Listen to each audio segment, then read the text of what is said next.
Meu nome é Geisa, sou psicóloga clínica, trabalho com abordagem cognitiva e comportamental e no vídeo de hoje quero ensinar para vocês como gerenciar a ansiedade e fluir melhor na vida profissional. Então, a ansiedade tem sido um tema que tem despertado muito a curiosidade das pessoas, por estar sendo atualmente uma oscilação cada vez mais comum no nosso meio. E na maioria das vezes as pessoas não sabem muito bem, né, o que lidar com isso, como lidar com isso, como lidar, né, com essas reações que ocorrem no nosso corpo. Mas para que você entenda melhor o que é ansiedade, primeiramente eu preciso te explicar o que são as emoções, né?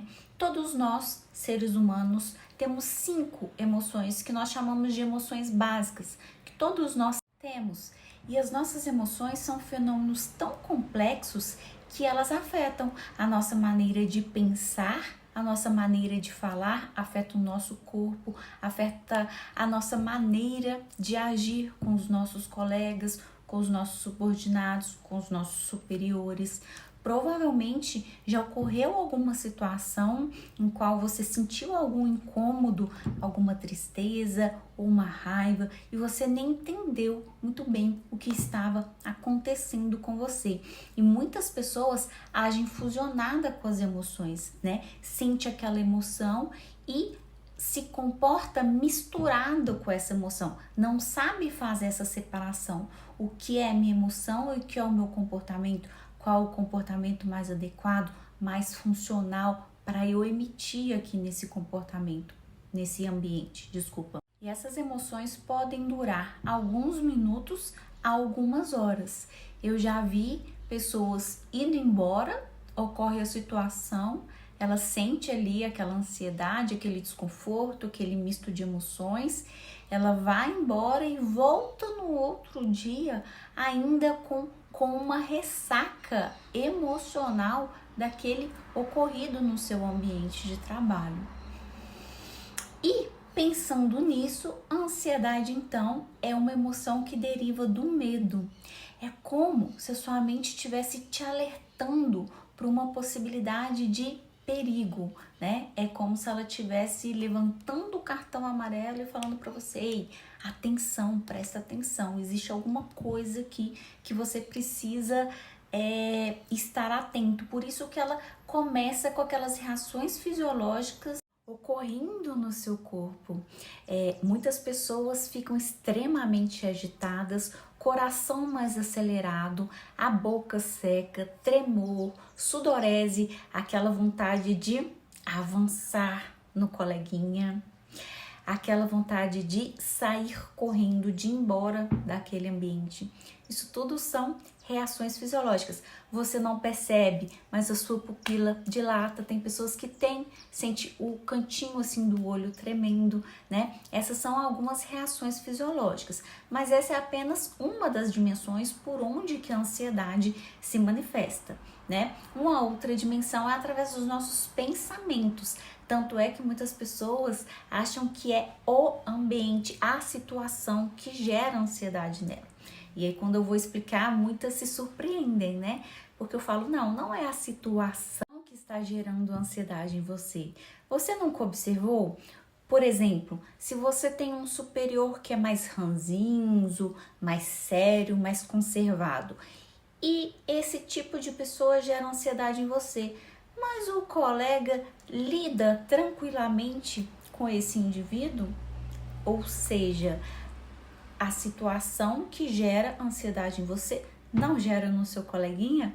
Pois é, então isso aí eu provo para você que não é situação, e sim a interpretação que você está fazendo daquela situação, a interpretação que você faz daquela pessoa, da forma que aquela pessoa conversa, te aborda. É a interpretação que você está fazendo ali do ambiente e da pessoa que está gerando esses sintomas em você. A explicação disso está baseada no nosso sistema de crenças, que é um conceito da terapia cognitiva desenvolvida pelo psicólogo Aaron Beck. O nosso sistema de crenças ele é formado a partir da nossa experiência, das nossas experiências primárias, ou seja, das experiências que você obteve a partir da sua criação com seus pais ou por quem te criou. Ela é desenvolvida também a partir das experiências que a gente vai tendo no decorrer da vida, das pessoas que a gente vai convivendo e das informações que você vai internalizando dos dias da sua infância até os dias atuais. O objetivo desse sistema de crenças é fazer com que você consiga fazer uma análise daquela situação. E essa análise ela é feita através de pensamentos automáticos. Só que, a partir disso, o nosso sistema de crenças possui algumas informações que não são tão saudáveis assim. Por exemplo, o seu superior imediato pediu para você fazer uma tarefa e você vá até ele apresentar a tarefa feita. E aí ele te dá alguns feedbacks pedindo para você remanejar algumas questões, algumas colocações ali da tarefa e para você refazer. E aí você sai da sala dele com algumas sensações ocorrendo no seu corpo, algumas emoções se manifestando. Por quê? Aquela situação ativou a ansiedade em você, por você talvez ter alguma crença relacionada a fracasso, a não ser boa o suficiente, nada que eu faço dá certo, sempre o outro sempre é melhor do que eu possivelmente sou mesmo desprovida de inteligência. Isso são algumas crenças. Só que quando você acredita nisso numa verdade absoluta, né? Ou seja, sem racionalizar esses pensamentos, sem trabalhar esses pensamentos e aceita, né, que eles dominem ali a sua mente, o que acontece com você? Nesse momento, você está subestimando a sua capacidade de lidar com problemas e de lidar com desafios e que fazem parte da vida adulta. E muitas vezes você não desenvolveu, não teve a oportunidade de desenvolver a sua maturidade psicológica para lidar com esse misto de pensamentos, emoções e crenças que existem aí dentro de você. E isso acaba te bloqueando, te estagnando, causando insegurança. E aí você começa a funcionar na vida não utilizando toda a capacidade, todo o potencial que você tem, que o humano tem. Porque às vezes a gente vê o outro funcionando dessa maneira e aí a gente acha que há um problema na gente. Mas não é que há um problema, eu ainda não desenvolvi em mim o que eu preciso desenvolver para funcionar de maneira saudável e potencializadora nesse ambiente que vai exigir de você. E que muitas vezes esse desconforto que você sente é porque o ambiente profissional, ele vai exigir que você se desenvolva, que você se potencialize. E pode ser que até esse momento, situação nenhuma, sistema nenhum da sua vida exigiu isso de você, nem você mesma, tá? Então é muito importante vocês saberem que a mente do ansioso, ela tá sempre muito preocupada, muito agitada, muito à frente do tempo, muito insegura com relação ao amanhã, e ela carrega muitos pensamentos, né? Muitas historinhas ali dentro que ela cria de coisas que na maioria das vezes nem sequer acontece. Então esses indivíduos têm muitos pensamentos que são distorcidos e exagerados. Ainda dentro da ansiedade existe um outro elemento que mantém esse ciclo. A esse elemento damos o nome de comportamentos de segurança. Os comportamentos de segurança, esses indivíduos, né, que são mais ansiosos, eles emitem para evitar contactar aquilo que eles tanto temem. E é muito importante você saber que esses comportamentos, na maioria das vezes, são inconscientes, tá? Só quando o indivíduo vem fazer seu processo de psicoterapia, de autoconhecimento, é que ele toma consciência que aquele comportamento dele tem uma função. tá? E aí o que que acontece? Vou dar um exemplo aqui para vocês. No meio profissional tem muitas pessoas que têm ansiedade social. Como o próprio nome diz, essas pessoas têm medo, têm receio de socializar. Na maioria das vezes elas não se adaptam aos grupos. Quando tem happy hour, geralmente elas não vão. Nas reuniões elas têm muito medo de participar, de emitir a sua opinião, porque elas têm receio, né, do que o outro vai pensar, de qual avaliação o outro, seja colega, um superior ou o diretor da empresa, qual é a opinião que aquela pessoa vai omitir, né, vai passar a ter sobre ela. É uma pessoa que tem uma autoestima baixa, que precisa trabalhar a sua própria identidade. Então essas pessoas, elas geralmente não vão, né? Elas fazem de tudo para não estar no meio social. Ou quando vão, sempre levam uma pessoa. Ela vai vestir de uma maneira que não chame tanto atenção. Ou ela vai ser a primeira a chegar na reunião para não precisar de passar na frente de outras pessoas e ser o foco da atenção de outras pessoas. Percebe? Só que aqui o que acontece? Esse comportamento de segurança, ele até reduz a ansiedade, só que momentaneamente. O que as pessoas não sabem é que ao emitir esse tipo de comportamento, ela está reforçando os sintomas. Mas elas fazem isso por não saber questionar esses pensamentos, fazer uma avaliação racional desses pensamentos e entender que ali tem muitos pensamentos distorcidos que estão conectados com as crenças disfuncionais dela e que isso só mantém a ansiedade a longo prazo. Outra distorção comum que acontece é baseada no viés cognitivo.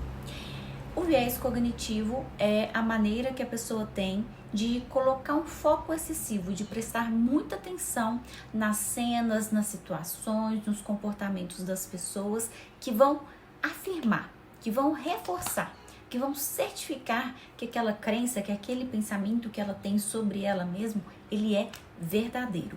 Por exemplo, lá a Mariazinha, né, que tem uma crença que não se acha boa o suficiente, que tem uma crença de que ela é uma fracassada, que nada na vida dela dá certo. No momento em que seu superior imediato pede para ela refazer o trabalho, reforça a crença dela, reforça aquele pensamento de que ela não é uma boa profissional e nunca vai ter sucesso na carreira dela. Né? Então, naquele momento, a mente dela é como se desconsiderasse que existem outras possibilidades de olhar para aquela mesma situação. Por exemplo, o seu superior pode já ter percebido que você tem potencial para elaborar melhor esse relatório, para implementar novas ideias nesse relatório, percebe? E aí é como se você analisasse aquela experiência somente com a crença que você já tem enraizada em sua mente, como se não existisse outro viés, outra possibilidade de olhar para aquela mesma situação. Então, a partir de já termos entendido que a ansiedade é uma emoção natural, muitas pessoas me perguntam: Geisa, qual é a causa dos transtornos de ansiedade? E hoje já temos bem estabelecido pela ciência que é uma combinação de fatores genéticos e ambientais. Estima-se que mais ou menos 40% ficam a cargo da hereditariedade e os outros 60% ficam a cargo dos fatores ambientais, do tipo traumas, eventos que tenham causado impacto emocional na vida desse indivíduo, a criação dos pais, o ambiente, né, que esse indivíduo foi criado desde a sua infância, tudo que ele viu, ouviu, sentiu e experienciou, e também todos os aprendizados dele no decorrer da vida. E esse entendimento de que a causa do transtorno de ansiedade, assim como de outros transtornos, são multifatoriais, nos dá um maior entendimento por que algumas pessoas desenvolvem e outras não. Então, já entendemos que a ansiedade é uma emoção natural que todos nós temos e o mais importante, ela tem uma função na nossa vida. Então, nós precisamos aprender a administrar essa emoção, a gerenciar essa emoção. E para isso, muitas pessoas vêm em busca de uma fórmula mágica, né? Um botão que você aperta e tira essa emoção de você, essas sensações de você. E isso, infelizmente, não existe. Nós precisamos aceitar a nossa humanidade e que nós temos potencial para administrar isso. E uma bela técnica para você iniciar essa jornada é cuidar do seu estilo de vida, que inclui alimentação e atividade física.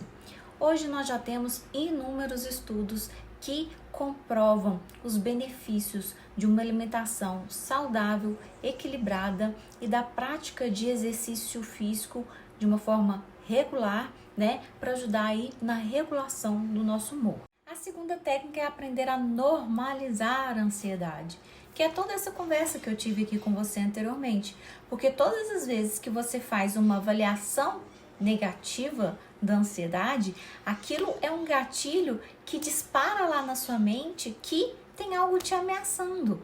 Então, todas as vezes que você confrontar essas sensações, negar essas sensações ocorrendo no seu corpo, querer fugir de situações para não sentir isso, tudo isso vai fazer disparar ainda mais reações fisiológicas no seu corpo. Lembre-se que essas sensações, por mais que elas sejam desconfortáveis, nada de mal vai te acontecer. Quando o seu superior te chama a atenção, te convoca para executar a tarefa de maneira diferente e aquilo ali ativa a sua ansiedade, aquelas reações fisiológicas ocorrendo no seu corpo, lembre-se que isso é só um sinal de alerta, é um sinal da sua mente te falando para você prestar mais atenção, né? E foque no que você precisa fazer, no seu comportamento que você precisa emitir para aquilo ali cesse. Porque na medida que você faz o enfrentamento comportamental, a tendência é que a mesma situação não gere mais os incômodos. O terceiro é desenvolva a sua autoeficácia. Lembre-se que um dos componentes da ansiedade é você minimizar a sua capacidade de enfrentar os desafios. Ou seja, você não se vê como capaz. Então, desenvolva isso em você, desenvolva habilidades, busque situações onde você foi capaz, busque aí na sua história de vida conquistas que você teve, realizações que você teve, que certamente você teve. Pode ser que você ainda não teve aquela que você gostaria, né? Porque você fica te minimizando para reforçar a sua crença, lembra? É um ciclo vicioso. Então, é de suma importância você desenvolver, focar, ter um relatório ali do que você já fez, do que você já construiu e volte o seu olhar para desenvolver novas potencialidades. E a quarta técnica é de suma importância para você conseguir consolidar todas essas outras anteriores que eu disse para você, que é quebre o ciclo da evitação. O objetivo aqui é fazer o contrário do que os comportamentos de segurança manda você fazer. Lembra? O comportamento de segurança mandou você não entrar lá naquela sala depois que ela já estiver cheia de colegas, porque aquilo vai ativar as reações fisiológicas, que é o que a gente chama aqui de ansiedade no seu corpo. Então, você vai fazer o contrário do que essa voz está mandando você fazer. Você não precisa ser a última a chegar, mas você pode chegar no momento em que já tiver 50% dos seus colegas ali, passar na frente de todos eles e sentir aquelas sensações ocorrendo no seu corpo e observar que são só reações fisiológicas ocorrendo no seu corpo, que nada de mal, de fato, vai lhe acontecer ali naquele momento, que é apenas um enfrentamento que você está fazendo e que muito pelo contrário, quanto mais você fizer, mais vai dessensibilizar. No decorrer do tempo, a tendência é que vai diminuindo essas reações fisiológicas no seu corpo, Quanto mais você enfrenta, menor esses incômodos tende a ficar. E aqui é muito importante, seja lá qual o enfrentamento, qual a ação oposta que você precisa fazer, que você faça aos poucos. Crie micrometas, né? Pequenas maneiras, pequenas ações opostas que vão te levando em direção ao seu real objetivo. Por hoje é isso, espero que esse vídeo de fato possa contribuir com o seu gerenciamento das emoções no seu ambiente profissional. Curta, envia para um amigo e se inscreva no meu canal, porque assim que eu publicar o próximo conteúdo, você vai ser o primeiro a receber, ok? Qualquer dúvida, deixa abaixo que eu respondo também para você. Até o próximo!